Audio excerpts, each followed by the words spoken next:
ચાલો હવે આપણે રાસાયણિક બંધન આણ્વીય રચનાની અંદર તો છેલ્લે આપણે સંસ્પર્ધન રચના વિશેની વાત કરી હતી. એમાં ઓઝોનનું સંસ્પર્ધન સૂત્ર વ્યવસ્થિત સમજાવી અને અન્ય બે ઉદાહરણો મેં અહીંયા તમને સોલ્વ કરાયા હતા. બાકીના બે ઉદાહરણો તમને હોમવર્કમાં આપ્યા હતા. બરાબર.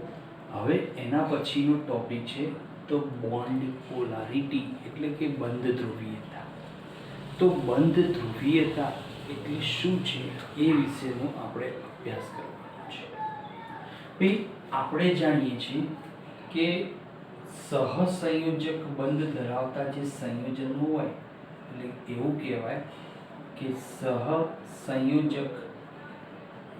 સંયોજનોમાં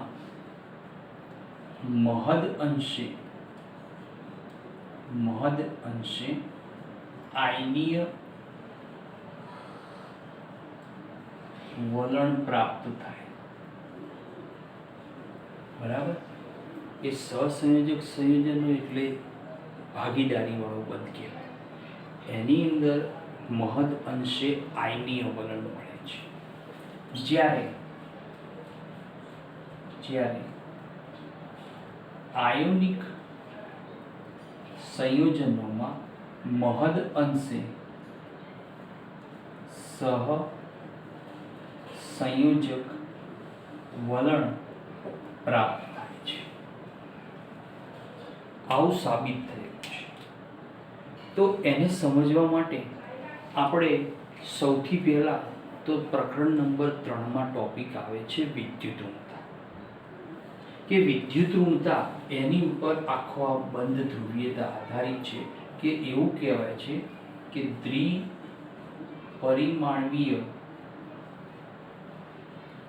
અણુમાં કોઈ એક પરમાણુ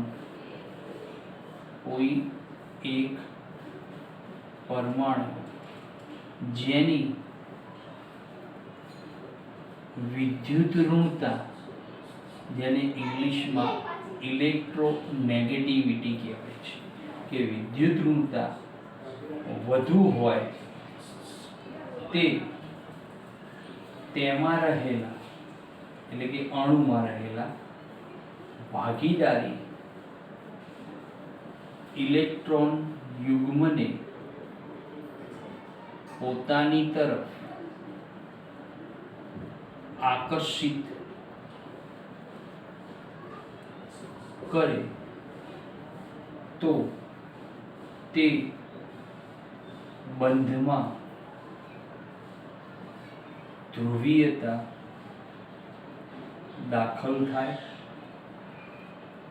અને સંયોજન એટલે કે જે અણુ છે એ ધ્રુવીય બને છે.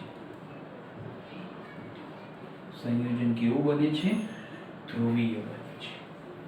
કે દ્વિપરિમાણીય અણુમાં કોઈ એક પરમાણુ કે જેની વિદ્યુત ઋણતા સૌથી વધારે છે તો તેમાં રહેલા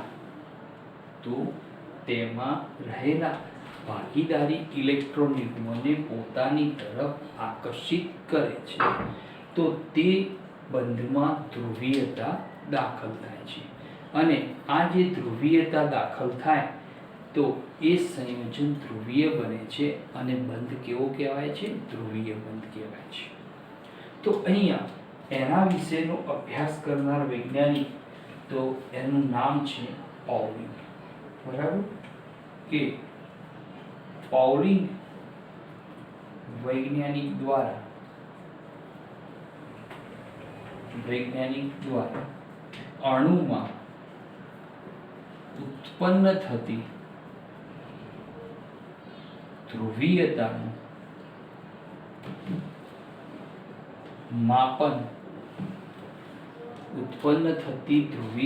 માપન તેની દ્વિધ્રુવ ચાક માત્રા દ્વારા માપવામાં આવે છે. બરાબર. કે કોઈ પણ અણુમાં જે ધ્રુવીયતા ઉત્પન્ન થાય એ ધ્રુવીયતાનું માપન તો દ્વિધ્રુવ ચાક માત્રા દ્વારા માપવામાં આવે છે. તો દ્વિધ્રુવ ચાક માત્રા એટલે શું છે? તો એમ કહેવાય છે કે સંયોજનની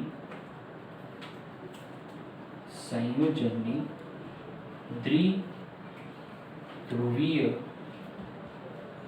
અથવા દ્વિધ્રુવ ચાક માત્રા એટલે કે સંયોજનમાં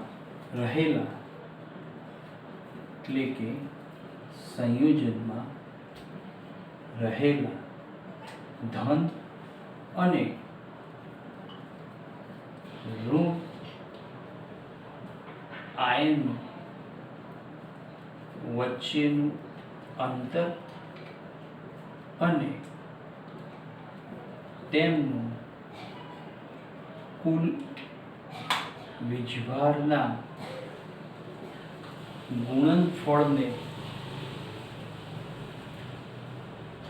ગુણનફળ તરીકે લેવાય છે. બરાબર. તો અહીંયા આપણને એક ફોર્મ્યુલા મળશે. તો ફોર્મ્યુલા છે કે ભાઈ સંયોજનની દ્વિધ્રુવ ચાક માત્રા, તો ધેરફોર દ્વિધ્રુવીય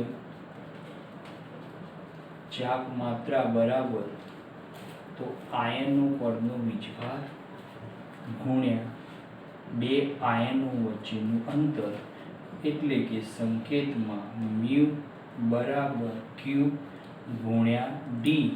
આ સૂત્ર દ્વારા કોઈ પણ અણુમાં રહેલી દ્વિધ્રુવ ચાક માત્રા માપી શકાય છે. હવે આ સૂત્ર દ્વારા જે દ્વિધ્રુવ ચાક માત્રા મળે છે તો એને એકમમાં દર્શાવવામાં, કોઈ પણ રાશિ હોય તો એને એકમમાં દર્શાવાય. એટલે એવું કહેવાય છે કે મ્યુ એ સદિશ રાશિ છે. તો તમે ભણી ગયા સદિશ અને અદિશ રાશિ. તો આ સદિશ રાશિ છે કે જેનું માપન ડેબાય એકમમાં કરાય છે, એકમમાં થાય છે, જેને સંકેતમાં, જે એકમ છે એને સંકેતમાં કેપિટલ ડી વડે દર્શાવાય છે. તો કેપિટલ ડી વડે એને આપણે દર્શાવવામાં આવે છે. હવે ડીવાયમાં એનું માપન થાય તો એમાં એનો એક સંબંધ છે કે અહીંયા જે ક્યુ છે, ક્યુ એટલે વીજભાર, બરાબર, જ્યાં ક્યુ ઇઝ ઇક્વલ વીજભાર, એનો એકમ થશે કુલમ્બ. એનો એકમ કયો કહેવાય? કુલમ્બ. ડી બરાબર અંતર ઇઝ ઇક્વલ મીટર કહેવાય. બરાબર. તો મ્યુનો એકમ શું થશે? Coulomb into metre. તો એનો ડેબાય સાથેનો સંબંધ દર્શાવીએ આપણે કે 1 ડેબાય બરાબર 3.33564 ગુણ્યા 10⁻³ કુલોમ્બ મીટર વડે દર્શાવવામાં આવે છે. તો અહીંયા આ બે રાશિ વચ્ચેનો એકમ, તો આ બે રાશિઓ વચ્ચેનો જે એકમ છે એમના એકમ વચ્ચેનો સંબંધ, તો 1 ડેબાય બરાબર આટલા કુલોમ્બ મીટર વડે દર્શાવવામાં આવતી હોય છે. હવે બીજો પોઈન્ટ કે અહીંયા દ્વિધ્રુવ ચાક માત્રા, તો એનો આધાર કોની ઉપર? કે ભાઈ કોઈ પણ અણુમાં દ્વિધ્રુવીય જે ચાક માત્રા છે, ચાક માત્રા જે વીજ ઋણતા પર આધાર રાખે છે. બરાબર. તો વિદ્યુત ઋણતા ઉપર આધારિત છે. તો વિદ્યુત ઋણતા ઉપર આધારિત એટલે આપણે એને સમજવા માટે ઉદાહરણ લઈએ. તો ઉદાહરણમાં કે ભાઈ હેલોજન સમૂહના તત્વો, કે ભાઈ સમૂહ 17 ના તત્વોમાં ફ્લોરિન, ક્લોરિન, બ્રોમિન થી આયોડિન તરફ જતા ઇલેક્ટ્રોનેગેટિવિટી ઘટે છે, એટલે કે વિદ્યુત ઋણતા શું થાય છે? ઘટે છે. એટલે એનો અર્થ એમ થયો કે ફ્લોરિનની વિદ્યુત ઋણતા સૌથી વધારે, એટલે એના કારણે જે અહીંયા HF છે બરાબર, એની વિદ્યુત ઋણતા વધી જશે. HCl is greater than HBr is greater than HI. તો શું થાય છે કે જે અણુની વિદ્યુત ઋણતા વધારે, તો એ અણુમાં આ પરમાણુની વિદ્યુત ઋણતા વધારે છે બરાબર. તો ફ્લોરિનની વિદ્યુત ઋણતા વધારે, તો એના કારણે HF સંયોજનની દ્વિધ્રુવ ચાક માત્રાનું મૂલ્ય સૌથી વધારે મળશે. તમે HI તરફ જઈએ તો HI તરફ જઈએ એટલે એની વિદ્યુત ઋણતાનું મૂલ્ય ઘટી જાય છે બરાબર. જ્યારે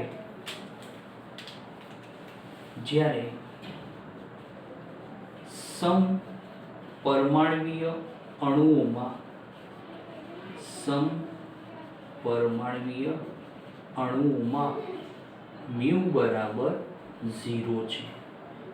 therefore H2, O2, N2, X2 બરાબર, N2, F2, Cl2,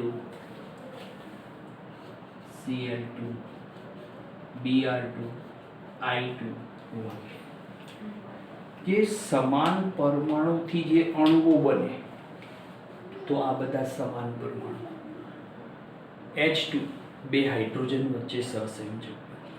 હવે એ ભાગીદારી ઇલેક્ટ્રોન યુગ્મ શું કરે? કોઈ એક પરમાણુની વિદ્યુત ઋણતા વધારે એટલે ખેંચે. પણ એ અણુમાં શું થશે કે બે હાઇડ્રોજન સમાન છે. સમાન એટલે એમાં વિદ્યુત ઋણતાનું મૂલ્ય બે બાજુ એક સરખું થઈ ગયું. પરિણામે તેમના અણુઓની અંદર દ્વિધ્રુવ ચાક માત્રાનું મૂલ્ય 0 થઈ જાય છે. પણ વિષમ પરમાણુથી જે અણુઓ બન્યા હોય એમની દ્વિધ્રુવ ચાક માત્રા મેળવી શકાતી હોય છે. આપણે સમજવા માટે H2O નું ઉદાહરણ લઈએ. તો પહેલું ઉદાહરણ છે H2O. ચલો H2O માં તો આ ઓક્સિજન, આ બે હાઇડ્રોજન બરાબર. હવે ઓક્સિજન, તો ઓક્સિજન અહીંયા શું ધરાવે છે? તો બે લોન પેર ધરાવે છે બરાબર. બંને લોન પેર. લોન પેર એટલે આપણે ભણી ગયા અબંધકારક ઇલેક્ટ્રોન યુગ્મ. કેમ કે ઓક્સિજનના સંયોજકતા 6 ઇલેક્ટ્રોન, બે અહીંયા વપરાયા, 4 ત્યાં વપરાયા. હવે આ અણુમાં તો છેડા ઉપર હાઇડ્રોજન છે, મધ્યમાં ઓક્સિજન છે, વિદ્યુત ઋણતા ઓક્સિજનની વધારે, એટલે પરિણામે શું થશે કે વિદ્યુત ઋણતા એટલે ઇલેક્ટ્રોનેગેટિવિટી ક્યાં ખેંચાય? ઓક્સિજન પરમાણુ તરફ ખેંચાય છે. તો આ જે ચિહ્ન મેં દોર્યું રેડ કલરથી, લાલ રંગથી જે ચિહ્ન દોર્યું છે એ વિદ્યુત ઋણતાનું ચિહ્ન છે. એટલે હાઇડ્રોજનથી ઓક્સિજન તરફ શું થાય છે? વીજભાર ઘનતા ખેંચાય છે. વિદ્યુત ઋણતાનું મૂલ્ય એટલે કે ઇલેક્ટ્રોન યુગમાં આકર્ષિત થવું એટલે વીજભાર ઘનતા ખેંચવી, જેના પરિણામ સ્વરૂપ આ હાઇડ્રોજન એ કેવા બને છે? આંશિક ડેલ પોઝિટિવ કહેવાય છે. અને ઓક્સિજન કેવો બનશે? 2 ડેલ નેગેટિવ, કે જ્યાં ડેલ એટલે ધ્રુવીયતાનું ચિહ્ન કહેવાય છે. ધ્રુવીયતાનું ચિહ્ન, જેનું ઉચ્ચારણ શું થાય છે? ડેલ તરીકે ઓળખવામાં આવે છે. હવે આ અણુની દ્વિધ્રુવ ચાક માત્રાનું મૂલ્ય માપવામાં આવ્યું. તો પાણીના અણુની દ્વિધ્રુવ ચાક માત્રાનું જે મૂલ્ય માપવામાં આવ્યું, તો આના મ્યુનું મૂલ્ય મળે છે 1.85 ડેબાય જેટલું પ્રાપ્ત થાય છે બરાબર. તો પાણીના અણુની દ્વિધ્રુવ ચાક માત્રાનું મૂલ્ય કેટલું મળેલું છે? 1.85 ડેબાય જેટલું. જેને તમે કુલોમીટરમાં ફેરવો હોય તો 1 ડી બરાબર આટલા કિલોમીટર, તો આટલા ડી બરાબર કેટલા, તો મ્યુ બરાબર એ મૂલ્ય થશે, તો મૂલ્ય છે 6.17 10 - 30 કિલોમીટરમાં આટલું મૂલ્ય થાય છે. તો પાણીના અણુમાં આ બંધ કેવા બને છે? ધ્રુવીય બંધ બને છે. આ બંધ કેવા કહેવાય છે? ધ્રુવીય બંધ કહેવાય છે. એટલા માટે પાણીને આપણે શું કહીએ છીએ? સાર્વત્રિક ધ્રુવીય દ્રાવક તરીકે ઓળખીએ છીએ. બીજું ઉદાહરણ લઈએ તો બીજું ઉદાહરણ છે હાઇડ્રોજન ફ્લોરાઇડ. તો HF અણુ આ રીતે ગોઠવાયેલો છે. હવે એમાં ફ્લોરિન, તો ફ્લોરિનના કેટલા લોન પેર? તો એક જોડ, બીજી જોડ અને ત્રીજી જોડ. વિદ્યુત ઋણતા કોની તરફ ખેંચાય? ફ્લોરિન તરફ ખેંચાય છે. પરિણામે બંધ કેવો બને છે? ધ્રુવીય બને છે. જેના કારણે આ હાઇડ્રોજન ડેલ પોઝિટિવ બને, આ ફ્લોરિન ડેલ નેગેટિવ બને છે. તો HF ના અણુની અંદર એની ધ્રુવીય ચાક માત્રાનું મૂલ્ય માપવામાં આવ્યું, તો એ જે મૂલ્ય છે HF ના અણુમાં એ આપણને એવરેજ 0.23 થી 0.25 ટેવાય જેટલું આપણને પ્રાપ્ત થતું હોય છે. બરાબર. તો બંધ ધ્રુવીય બને એટલે એની દ્વિધ્રુવ ચાક માત્રાનું મૂલ્ય પ્રાપ્ત થાય છે. હવે તમારી ચોપડીમાં આ HF અણુ, HCl, HBr અને HI એ ચારેયના દ્વિધ્રુવ ચાક માત્રાના મૂલ્યો આપ્યા છે. જેમાં HF નું મૂલ્ય સૌથી વધારે છે, HI નું મૂલ્ય સૌથી ઓછું છે. જે મેં તમને અહીંયા સમજાવ્યું કે ફ્લોરિનથી આયોડિન તરફ જવા વિદ્યુત ઋણતા ઘટે, પરિણામે હાઇડ્રોજન ફ્લોરાઇડની અંદર વિદ્યુત ઋણતા વધારે હોવાથી ફ્લોરિનની દ્વિધ્રુવ ચાક માત્રાનું મૂલ્ય સૌથી ઊંચું મળે છે. ત્રીજું ઉદાહરણ લઈએ કે ઘણા અણુઓમાં દ્વિધ્રુવ ચાક માત્રા શૂન્ય મળે છે. શૂન્ય મળે જેમાં આપણે ઉદાહરણ લઈએ કે બેરિલિયમ ક્લોરાઇડ, બરાબર, BeCl2. બરાબર. ચોથું ઉદાહરણ લઈએ તો ઉદાહરણ છે આપણે BF3, બરાબર. પાંચમું ઉદાહરણ લઈએ આપણે તો જેની અંદર દ્વિધ્રુવ ચાક માત્રાનું મૂલ્ય શૂન્ય થતું હોય એવું છે PCl5, બરાબર. આ અણુ લીધા. હવે એમાં પહેલે આપણે વાત કરીએ BF3. BF3માં આ બોરોન, આ 3 ફ્લોરિન આ રીતે ગોઠવાયેલા છે. PCl5 ફોસ્ફરસ, 1 Cl, 2, 3, 4 અને 5. BeCl2 Be અને બંને બાજુ Cl. બરાબર. હવે આ અણુમાં તો વાત કરીએ તો BF3 તો બોરોન કરતાં ફ્લોરિનની વિદ્યુત ઋણતા વધારે. કેમ વધારે? તો તમે આવર્ત કોષ્ટકમાં ભણી ગયા કે આવર્ત કોષ્ટકમાં ડાબીથી જમણી બાજુ જાઓ એટલે વિદ્યુત ઋણતાનું મૂલ્ય શું થાય છે? હંમેશા ઘટે છે. વિદ્યુત ઋણતાનું મૂલ્ય ઘટે, પરિણામે એને આપણે જે ઓળખીએ છીએ તો કઈ રીતે કે ભાઈ BF3માં તો ફ્લોરિનની વિદ્યુત ઋણતા વધારે એટલે બોરોનથી ફ્લોરિન તરફ વિદ્યુત ઋણતા ખેંચાય, બરાબર. આ શું દર્શાવે છે કે ત્રણેય બાજુ વિદ્યુત ઋણતા સમાન રીતે ખેંચાય છે, ત્રણેય બાજુ એક સરખી રીતે. પરિણામે બોરોન પરમાણુ ઉપર જે દ્વિધ્રુવ ચાક માત્રાનું મૂલ્ય ઉત્પન્ન થવું જોઈએ તો આની દ્વિધ્રુવ ચાક માત્રાનું મૂલ્ય કેટલું મળે છે? 0 ડી મળે છે. કેમ કે ત્રણેય બાજુ કેવા છે? ફ્લોરિન સમાન છે. તો છેડા ઉપર સમાન પરમાણુઓ હોય અને વિદ્યુત ઋણતા વધારે હોય તો એ બધાની ઇલેક્ટ્રોનેગેટિવિટી બધી બાજુ સમાન રીતે ખેંચાય, પરિણામે એક અણુમાં દ્વિધ્રુવ ચાક માત્રાનું મૂલ્ય શૂન્ય મળે છે. એવું જ આપણને અહીંયા મળશે. તો અહીંયા આ અણુમાં BeCl2માં તો બેરિલિયમથી ક્લોરીન તરફ ખેંચાય બંને દિશામાં. અહીંયા ફોસ્ફરસ પેન્ટાક્લોરાઇડમાં પાંચેય ક્લોરીન પરમાણુઓ અલગ અલગ પાંચેય તરફ શું કરે છે? વિદ્યુત ઋણતાનું મૂલ્ય ખેંચી રાખે છે. પરિણામે આવા અણુઓમાં ચારે દિશામાં જ્યારે સમાન પરમાણુઓ જોડાયેલા હોય અને વિદ્યુત ઋણતા વધુ હોય તો એના કારણે આવા અણુઓની અંદર દ્વિધ્રુવ ચાપ માત્રાનું મૂલ્ય શૂન્ય થઈ જાય છે. બરાબર. નેક્સ્ટ બીજું ઉદાહરણ છે તો એની અંદર વાત કરીએ કે NH3 અને NF3. બરાબર. તો આ ઉદાહરણ તમારે કારણ તરીકે ખાસ ફરજિયાત તૈયાર કરવાનું મોસ્ટ ટાઈમ કે NH3 અને NF3. બરાબર. આ બંને અણુઓમાં સમજીએ તો NH3 નો અણુ તો NH3 એટલે નાઇટ્રોજન, આ એની એક લોન પેર, 3 હાઇડ્રોજન. NF3 એક લોન પેર અને 3 ફ્લોરીન પરમાણુ. બરાબર. નાઇટ્રોજનના 5 સંયોજકતા ઇલેક્ટ્રોન તો એક જોડ અહીંયા પડી રહેશે, 3 ઇલેક્ટ્રોન હાઇડ્રોજન સાથે, અહીંયા 3 ફ્લોરીન સાથે ભાગીદારીમાં વપરાઈ જાય છે. રાઈટ.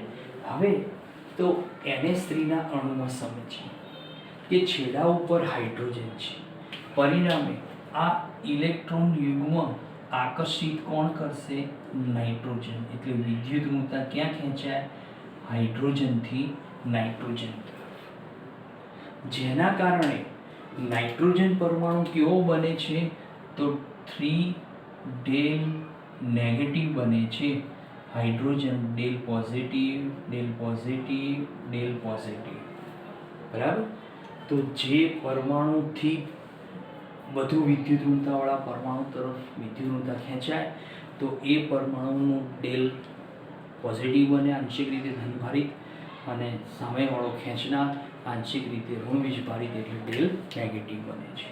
હવે આમાં બીજું શું થાય છે કે જે નાઇટ્રોજન પરમાણુ છે એ પોતે એક લોન પેર ધરાવે છે, અબંધકારક ઇલેક્ટ્રોન. એટલે અબંધકારક ઇલેક્ટ્રોન યુગ્મની વિદ્યુત ઋણતા ક્યાં હોય?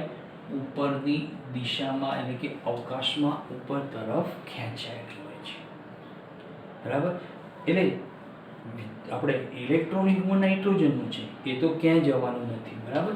કોઈ જગ્યાએ ભાગીદારીમાં જવાનું નથી. બરાબર. એટલે એ તો એની પાસે જ રહેવાનું છે. પણ વિદ્યુત ઋણતા એ બાજુ ખેંચાયેલી પણ હોય કોની? નાઇટ્રોજનની જ હોય. ઇલેક્ટ્રોન યુગ્મ વિદ્યુત ઋણતા ખેંચે અબંધકારક, પણ વિદ્યુત ઋણતા હોય કોની? નાઇટ્રોજન પરમાણુ પર સ્થિર થઈ ગઈ હોય. બરાબર. હવે NH3ના અણુમાં આવી ઘટના મળી. જ્યારે NF3ના અણુમાં શું થાય? છેડા ઉપર ફ્લોરીન, નાઇટ્રોજન કરતાં વિદ્યુત ઋણતા ફ્લોરીનની વધારે. એટલે આખું વિદ્યુત ઋણતા એટલે ઇલેક્ટ્રોનેગેટિવિટી એટલે કે બંધકારક ઇલેક્ટ્રોન યુગ્મ. બરાબર. ઇલેક્ટ્રોન યુગ્મ ભાગીદારીમાં કોણ આકર્ષિત કરે? ફ્લોરીન કરે છે. પરિણામે નાઇટ્રોજન પરમાણુ કેવો બને છે? 3 ડેલ પોઝિટિવ બને છે. જ્યારે દરેક ફ્લોરીન કેવા બને છે? ડેલ નેગેટિવ રૂપે એ તૈયાર થાય છે. પરંતુ નાઇટ્રોજન પાસે એક અબંધકારક ઇલેક્ટ્રોન યુગ્મ છે એટલે સંપૂર્ણ નાઇટ્રોજન ધનભારિત બનતો નથી, કેમ કે અબંધકારક ઇલેક્ટ્રોન યુગ્મને કારણે એ ઋણ વીજભારિત બની જતું હોય છે. તો હવે આવા બંને અણુઓમાં એમની દ્વિધ્રુવ ચાપ માત્રા જ્યારે માપવામાં આવી તો એમાં એમોનિયાની જે દ્વિધ્રુવ ચાપ માત્રાનું મૂલ્ય તો 1.47 ડેબાય જેટલું પ્રાપ્ત થયું. બરાબર. જ્યારે NF3ના અણુમાં છેડા ઉપર ફ્લોરીન વધુ વિદ્યુત ઋણતાવાળા છતાંય એની દ્વિધ્રુવ ચાપ માત્રા પેલા કરતાં ઓછી એટલે કે 0.23 ડેબાય જેટલી આપણને પ્રાપ્ત થાય છે. તો એનું કારણ કે અહીંયા હાઇડ્રોજન હતા 3 એટલે વિદ્યુત ઋણતા બધી વીજભાર ઘનતા ક્યાં ભેગી થઈ? નાઇટ્રોજનના કેન્દ્ર ઉપર એટલે કે નાઇટ્રોજન પરમાણુ ઉપર વધતા અબંધકારક ઇલેક્ટ્રોન યુગ્મ એની પણ વિદ્યુત ઋણતા હોય એટલે નાઇટ્રોજન કેવો બન્યો વધુ ઋણ વીજભારિત બન્યો જેના કારણે એનો વીજભાર ઊંચો ગયો શું ગયો એનો વીજભાર ઊંચો ગયો બરાબર એના પરિણામે એની દ્વિધ્રુવ ચાર્જ માત્રાનું મૂલ્ય ઊંચું ગયું અહીંયા શું થાય છે કે છેડા ઉપર 3 ફ્લોરિન છે એટલે ત્રણેય ફ્લોરિન શું કરે વિદ્યુત ઋણતા ખેંચે બરાબર એટલે નાઇટ્રોજન કેવો બન્યો ધનભારિત બન્યો પણ એક અબંધકારક ઇલેક્ટ્રોન યુગ્મને કારણે એ સંપૂર્ણ ધનભારિત બનતો નથી કંઈક વીજભાર રહી જાય છે પરિણામે એની દ્વિધ્રુવ ચાપ માત્રા મળશે ખરી પણ એમોનિયા કરતાં ઓછી પ્રાપ્ત થતી હોય છે બરાબર તો આ રીતે આ એક ઉદાહરણ ફરજિયાત તમારે યાદ રાખવાનું વૈજ્ઞાનિક કારણ સ્વરૂપે પછી એક બીજું ઉદાહરણ છે કે જેની અંદર તમારે તો ઉદાહરણ છે કે CCl4 અને CHCl3 બરાબર આ ઉદાહરણ તો CCl4 એટલે કે કાર્બન એની આજુબાજુ 4 ક્લોરીન પરમાણુઓ ગોઠવાય અહીંયા કાર્બન 1 હાઇડ્રોજન અને 3 ક્લોરીન પરમાણુઓ ગોઠવાય છે બરાબર હવે ક્લોરીનની વિદ્યુત ઋણતા કાર્બન કરતાં વધારે એટલે વીજભાર ઘનતા એટલે કે વિદ્યુત ઋણતા કોણ ખેંચે તો ઇલેક્ટ્રોન યુગ્મ આકર્ષિત કોણ કરે તો ક્લોરીન તરફ ખેંચાય અહીંયા પણ આ 3 ક્લોરીન તરફ ખેંચાય પરંતુ હાઇડ્રોજનથી કાર્બન તરફ ખેંચાય જેના કારણે આ અણુમાં આ જે અણુ છે CCl4 આ અણુમાં વાત કરીએ તો કાર્બનથી ચારે બાજુ ક્લોરીન એટલે વિદ્યુત ઋણતા ચારે દિશામાં ખેંચાય વીજભાર ઘનતા કાર્બનના સેન્ટર ઉપર 0 થઈ ગઈ એટલે વીજભાર કાર્બન ઉપરનો 0 અંતર ભલે ગમે તેટલું હોય પણ વીજભાર 0 બન્યો એટલે આની મ્યુ બરાબર 0 ડેવાય મળે પરંતુ જે CHCl3 અણુ છે એમાં 3 ક્લોરીન તો ખેંચે છે પરંતુ હાઇડ્રોજન જે જોડાયેલો છે એક ચોથો તો એ હાઇડ્રોજનથી કાર્બન તરફ વિદ્યુત ઋણતા ખેંચાય એટલે કાર્બન સંપૂર્ણ વીજભાર રહિત બનતો નથી એટલે એનો વીજભાર શૂન્ય થતો નથી પરિણામે આ અણુની દ્વિધ્રુવ ચાપ માત્રાનું મૂલ્ય લગભગ 0.27 કે 1.23 તેવાય જેટલું છે એક્ઝેક્ટ મૂલ્ય તો એની અંદર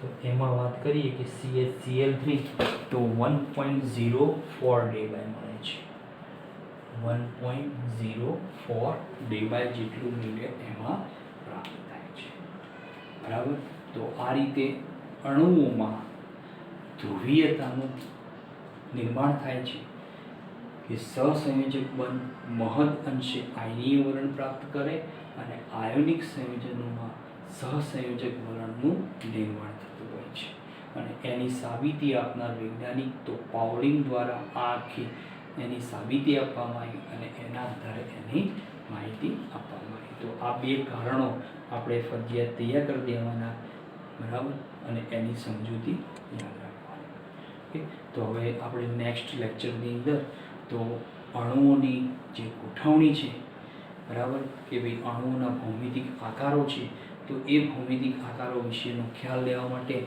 આપણે જોઈશું VSEPR થિયરી મોસ્ટ આઈએમપી પ્રશ્ન છે બરાબર તો સિઝવિક અને પોવેલે થિયરી આપી છે જ્યારે બીજા બે નાયરોન અને ગિલેસ્પીએ તો એને આપેલી થિયરીનો વિકાસ કરેલો છે તો 4 વૈજ્ઞાનિકો દ્વારા આપવામાં આવેલી VSEPR થિયરી એના જે 7 અભિધારણાઓ છે એ અભિધારણાઓ લઈ અને એની ઉપર અણુઓના આકારો કેવા પ્રકારના મળે છે તો એના ટેબલ વિશેનો અભ્યાસ